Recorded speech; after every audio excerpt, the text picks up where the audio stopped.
여러분 안녕하십니까? 김재일 목사입니다. 오늘은 로마서의 말씀을 살펴보도록 하겠습니다. 로마서는 사도 바울이 기록한 아주 깊이 있는 책이죠.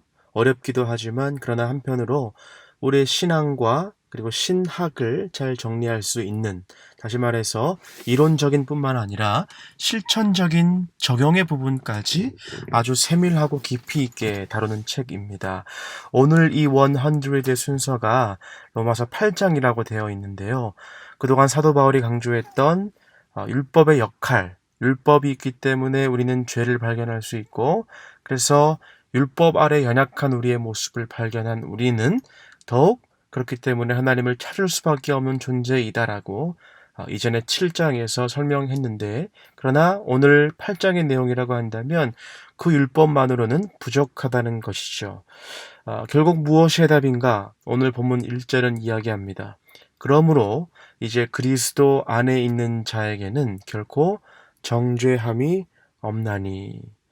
정죄함이라고 했으니까 우리가 죄에 대해서 생각을 해 보아야겠죠. 이 죄를 어떻게 해결할 것인가가 질문인데, 우리의 죄에 대한 완벽한 해결책은 결국 예수 안에 거하는 것이다 라는 것입니다.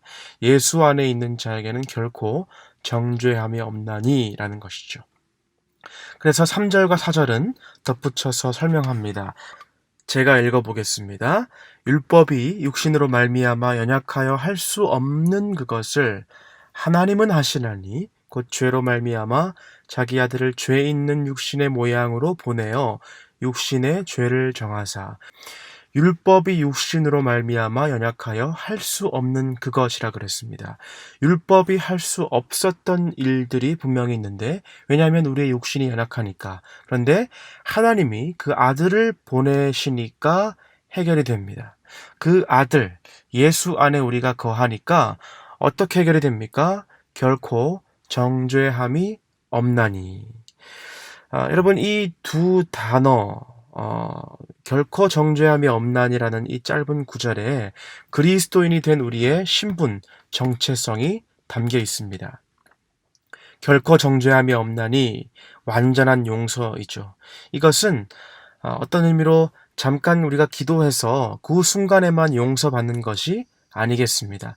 잠깐 동안만 일시적으로 정죄에서 해방받고 또다시 우리의 육신이 연약하니까 또 정죄함에 그 틀에 갇히는 것이 아니라, 결코라고 하는 단어는요, 앞으로도 평생 우리에게는 정죄함이 더 이상 존재하지 않는다는 말이겠죠. 여러분, 이 말씀이 어떻게 이해되시는지요? 조금 헷갈릴 수가 있겠다고 생각되는데요. 왜냐하면 이상하다, 나는 매일 죄를 짓는데 정죄함 가운데 있는 것이 아닌가? 라고 생각할 수가 있습니다.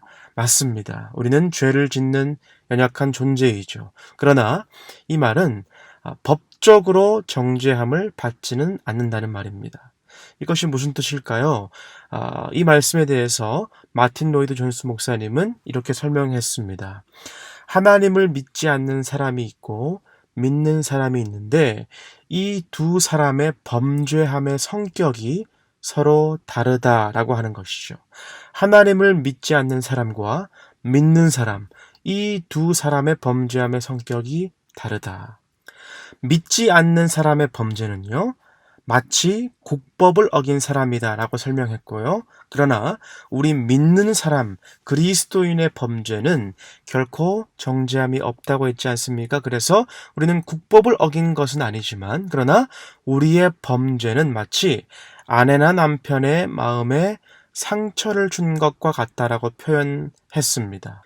배우자를 서운하게 하고 우리가 그들에게 상처를 주는 것은 엄밀히 말해서 법을 어긴 것은 아니죠. 그러나 마음을 아프게 하는 문제 아니겠습니까? 다시 말해서 이제 예수 안에 있는 우리들에게는, 믿는 우리들에게는 이제 더 이상 법적인 이슈가 아니라 관계의 문제라는 것이죠. 하나님의 마음을 아프게 하는 문제라는 것입니다. 그런데 이 어떤 이의 마음을 아프게 하는 문제는요, 어떤 의미에서 법적인 문제보다 어쩌면 훨씬 심각한 문제일 수도 있는 것이겠습니다. 법을 어기면 교통법규를 어기면 예를 들어서 티켓을 받고 벌금 내면 끝이지만 관계 이슈는 좀 다르지 않습니까?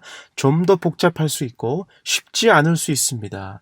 이 어려운 문제, 이 꼬인 문제를 실타래를 풀어야 되는데 그러나 꼭 해결해야 하는 것이죠. 그래서 우리는 결코 정죄함이 없나니 이 말씀, 이 구절을 읽을 때에 멀어진 나와 하나님과의 관계, 그 원인 제공자가 죄를 지은 우리들인데 그 화해의 시작을 하나님께서 먼저 하셨구나. 어떻게 다가가야 하고 어떻게 해결해야 할지 우리는 몰라서 그저 발만 동동 구르고 있어야 할 상황 가운데 예수님께서 우리에게 먼저 오셨구나. 결코 정죄함이 없나니라고 선언해 주신 것입니다. 그래서 우리는 감사해야 되는 것이죠. 그리고 이 말씀을 받아들일 때에 감사하고 또 자유하기도 해야 하지만 한편으로 이제는 뭡니까? 좀 더 성숙한 모습으로 우리 주님과의 관계를 생각해야 할 것입니다. 먼저 다가오신 그 하나님의 은혜를 생각할 때에 그러면 우리의 반응은 뭐예요? 한마디로 우리도 잘 해야겠구나. 늘 하나님 서운하게만 하는 우리의 모습이 아니라 하나님 흡족해 하시고 하나님의 마음을 시원케 해드리는 자녀가 되어야겠구나 라고 이제는 그분과의 관계에 대해서 좀 깊이 더 묵상해야 할 줄 믿습니다. 그래서 우리는 결코 정죄함이 없다. 더 이상 죄의 노예가 아닙니다. 자, 그리고 이어서 바울은 예수님을 믿는 우리들의 체질에 대해서도 이야기하는데요. 5절에 이렇게 이야기합니다. 육신을 따르는 자는 육신의 일을, 영을 따르는 자는 영의 일을 생각하나니. 우리가 예수님을 믿으면 생각의 패러다임이, 관점이, 사고가 우리의 생각의 중심이 바뀐다는 것입니다.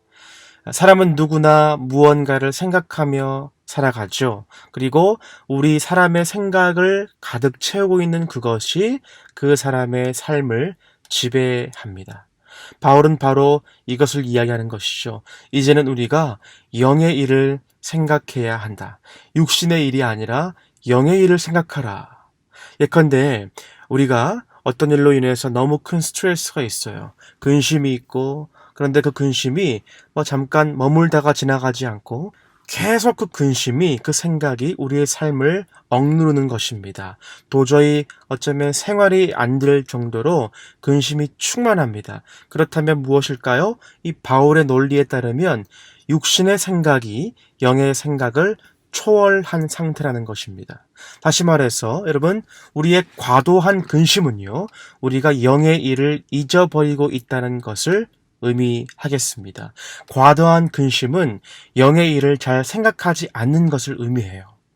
사랑하는 여러분, 영의 일을 생각하는 우리들이 되기를 바랍니다. 그래서 더 나아가서 본문 13절은 이렇게 말합니다. 너희가 육신대로 살면 반드시 죽을 것이로되 영으로서 몸의 행실을 죽이면 살리니. 반드시 죽일 것이로되 라고 하면서 이 죽음에서 벗어날 길이 없다라고 말하고 있고, 그리고 반대로 뭐라고 말씀합니까? 너희가 육신대로 살면 죽겠지만 영으로서 몸의 행실을 죽이면 살리니 라고 이야기했습니다. 우리는 영으로서 우리의 몸의 행실을 죽여야 합니다. 여기서 죽인다는 말은요, 지속적인 작업입니다. 우리의 몸의 행실은 틈만 나면 우리를 억누르고 솟아나오기 때문에 지속적으로 죽이는 작업을 해야 되는 것이죠. 이 끝이 없을 것 같은 육신과의 싸움, 우리가 평생 동안 계속해야 하는데 이것이 쉽습니까? 어렵습니까? 우리의 힘으로는 감당할 수 없는 어려운 문제이죠. 그러나 다행히도 이 싸움을 인도해 주시는 분이 계십니다. 오늘 본문 14절 뭐라고 말씀하시죠? 무릇 하나님의 영으로 인도함을 받는 사람은 곧 하나님의 아들이라. 여러분, 인도함을 받는다라고 말씀합니다. 하나님께서는 이 싸움에서 결코 방관자로 계시지 않습니다. 잘 하나 보자, 어떻게 하나 보자 라고 방관하시는 하나님이 아니라 만약 우리가 우리의 몸, 육신의 욕심을 거스르겠다라고 결단하며 실행하고자 할 때, 하나님을 의지하고자 할 때 그 거룩한 행위를 모른 척 하시는 하나님이 아닙니다. 오히려 우리 앞에서 우리를 이끌고 나아가시는 분, 우리의 손을 잡고 인도하시는 분이 바로 하나님이신 줄 믿습니다.